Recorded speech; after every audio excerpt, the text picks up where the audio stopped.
सोने की ज्वेलरी अब बिना हॉलमार्किंग के नहीं बिकेगी। सरकार ने यह फैसला लागू कर दिया है।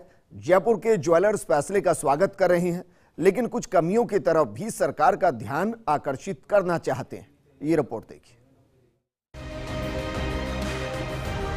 सोने की ज्वेलरी की शुद्धता को लेकर लंबे वक्त से सवाल उठते रहे हैं। सरकार ने भी इसकी गंभीरता को देखते हुए करीब 2 साल पहले सोने से बने जेवरों पर हॉलमार्किंग की अनिवार्यता शुरू करने का फैसला किया था, लेकिन अब सरकार ने हॉलमार्किंग के साथ सोने की ज्वेलरी की बिक्री की अनिवार्यता कर दी है। देश में 22, 18, 14 और 9 कैरेट सोने की ज्वेलरी की बिक्री हॉलमार्किंग के साथ ही हो सकेगी। इस आदेश को न मानने की स्थिति में माल जब्त करने और कठोर सजा के प्रावधान किए गए हैं, जिसका ज्वेलर्स विरोध भी कर रहे हैं। जयपुर के कारोबारी इस फैसले का स्वागत कर रहे हैं, लेकिन हॉलमार्किंग सेंटर्स की कमी की बात भी कह रहे हैं।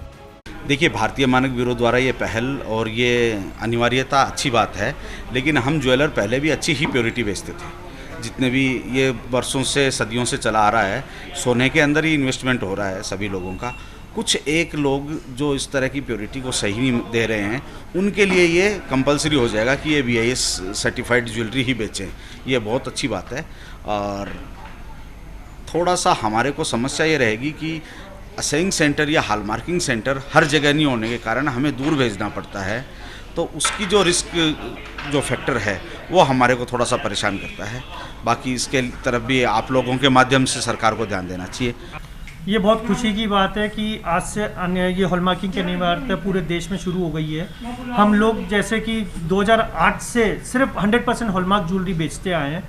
हम लोग को ये तकलीफ होती थी कि जब हम प्योरिटी में पूरा दे रहे हैं तो जो कम प्योरिटी का माल बेचने वाले हैं कम रेट में वो माल बेच देते थे, क्योंकि 22 कैरेट के तो पूरे पैसे उनको मिलते थे। अब हम लोग उस रेट को कंपेयर नहीं कर पाते थे, इस चक्कर में हमको कस्टमर खोना पड़ रहा था। अब चूंकि सब पूरे शहर में अगर 22 कैरेट हॉलमार्क ही माल बिकेगा तो एक रेट का जो वो ऊपर नीचे का कंपैरिजन कहीं नहीं हो पाएगा, क्योंकि किसी को पोसाएगा नहीं कम रेट में बेचा हुआ। कस्टमर को अब ये है कि दर दर भटकना नहीं पड़ेगा कि नहीं मैं सिर्फ एक ही जगह की साथ सिर्फ SGS पे ही हॉलमार्क सामान मिलता है, अब सब जगह हॉलमार्क मिलेगा तो एक कॉन्फिडेंस कस्टमर का बूस्टअप होगा कि उसको हर जगह प्योरिटी का सामान मिलेगा। मेरा यही उसमें ये कहना और सुझाव है कि ये इंफ्रास्ट्रक्चर को थोड़ा स्ट्रॉन्ग करना पड़ेगा, हॉलमार्किंग सेंटर थोड़े बढ़ाने पड़ेंगे। उसके बिना ये आप जो UID वगैरह का बात कर रहे हैं वो पॉसिबल नहीं हो पाएगा, क्योंकि एक एक शोरूम का इतना माल जाता है, उस पर एक एक पे अगर UID नंबर डालने लगेंगे तो हॉलमार्किंग सेंटर जो अभी संचालित है वो पूर्ण रूप से काम नहीं कर पाएंगे। नहीं, ये बहुत अच्छा हुआ है हमारे हिसाब से, पर अनिवार्य कर दिया हॉलमार्किंग। जैसे जिन भी व्यापारी लाइसेंस नहीं रखा तो काफ़ी ने लाइसेंस भी ले लिया, जिससे एक ग्राहक पे विश्वास जमेगा कि हॉलमार्किंग की ज्वेलरी सभी दुकानों पे मिलती है, सही चीज़ मिलती है। इसके साथ साथ कल जो कैबिनेट मंत्री पीयूष गोयल साहब के साथ मीटिंग हुई, उसमें जो उन्होंने आश्वासन देके जो हमारे लिए व्यापारियों को राहत दी है कि पहले तो 14, 18 और 22 कैरेट पे थी, उन्होंने 20 कैरेट 23 कैरेट की ज्वेलरी भी हॉलमार्किंग में लागू कर दी। तो ये बहुत अच्छी बात है, क्योंकि काफ़ी ऐसी जगह है जहाँ 20 कैरेट की 23 कैरेट की ज्वेलरी बिकती है, हमारे राजस्थान में ही है।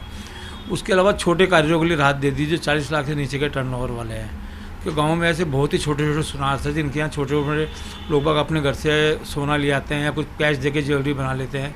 उन कारीगरों को के लिए राहत देना बहुत अच्छी बात है, तो हम इसका स्वागत करते हैं। ये बढ़ेगा, कंज्यूमर तो यही चाहता है मेरे को प्योरिटी बढ़िया मिले। अभी जैसे विदाउट हॉलमार्क वो ले रहे थे, अब जब 100% हॉलमार्क मिलेगा तो कंज्यूमर तो खुश होएगा और उसका विश्वास भी बढ़ेगा BIS के ऊपर में।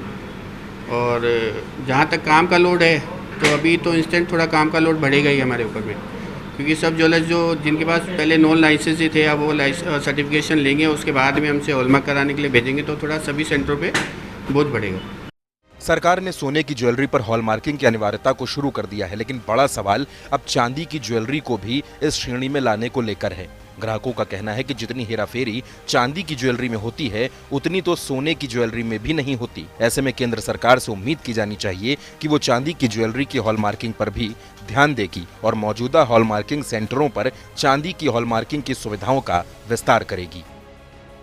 धन की तंगी के कारण ज्वेलरी की खरीद फरोख्त का काम वैसे ही काफ़ी कमज़ोर हो रहा है, लेकिन इसके साथ ही आज से देश में हॉलमार्किंग की अनिवार्यता भी शुरू हो गई है। इसके बारे में ज्वेलर्स का ये कहना है कि जो ग्राहक हैं उनका विश्वास ज्वेलरी पर और बढ़ेगा। हालांकि ये अलग बात है कि इससे ज्वेलरी का व्यापार कितना बढ़ पाता है। कुल मिला के ये कहा जा सकता है कि ज्वेलरी पर हॉलमार्किंग का ज्वेलर्स जहां स्वागत कर रहे हैं, वहीं ग्राहकों को इस बात की भी आशंका है कि कहीं उनके साथ हॉलमार्किंग चार्जेज के रूप में नया भार नहीं लाद दिया जाए। कैमरा पर्सन संजय के साथ Vimal Kothari, First India News, Jaipur.